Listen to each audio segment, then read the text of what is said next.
konduktor ata, yung konduktor yung lalaki.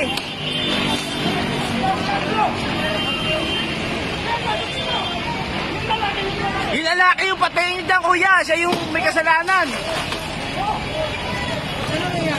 Yung nag-away yung babae, yung konduktor na babae sa kayong lalaki, driver ata. Tapos sino ba niya yung babae? Ako yung driver eh. Ay, sino ba yung lalaki, kuya? Hindi ko nga kita yung lalaki. Basta nakita ko, sinilaban niya yung konduktor eh. Oh, yun nga, nag-away sila eh. Tulakan sila eh. Ay, nag-away? Oo. May nag-away? Oo, yung dalawang babae, yung konduktora, saka yung parang konduktor na lalaki. Tapos anong ginawa niya? Yung nagtulakan sila, tapos sinindihan yun ng apoy. Sinong tumindi? Yung babae? Yung lalaki. Yung lalaki Yung may konduktor? kasalanan. Oo, konduktor kasi babae. Ha? Babaeng konduktor, tapos may lalaki na parang konduktor din.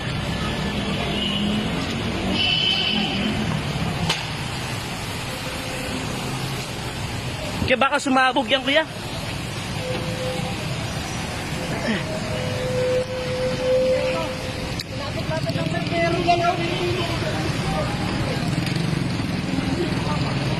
Kaya baka sumabog yan.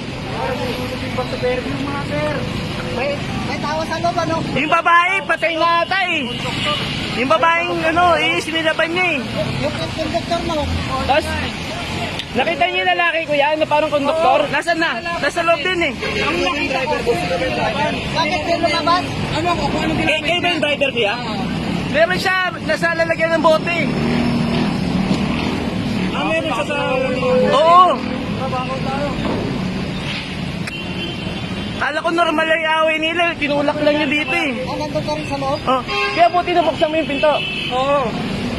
Nabuksan mo ito. Oo. Nahirapan kami uminga sa loob eh. Kaya nga eh. Buti na basag. Kung sinilaban na, na ako, sinula ko yung konduktor, tapos doon siya tumakbo sa loob. Yung konduktor na lalaki. Hindi, babae lang. Babae yung konduktor, ang nagsilakpas sa aero, ang kuryente, sinabot ang kuryente oh. Delikado na siya yung bombero.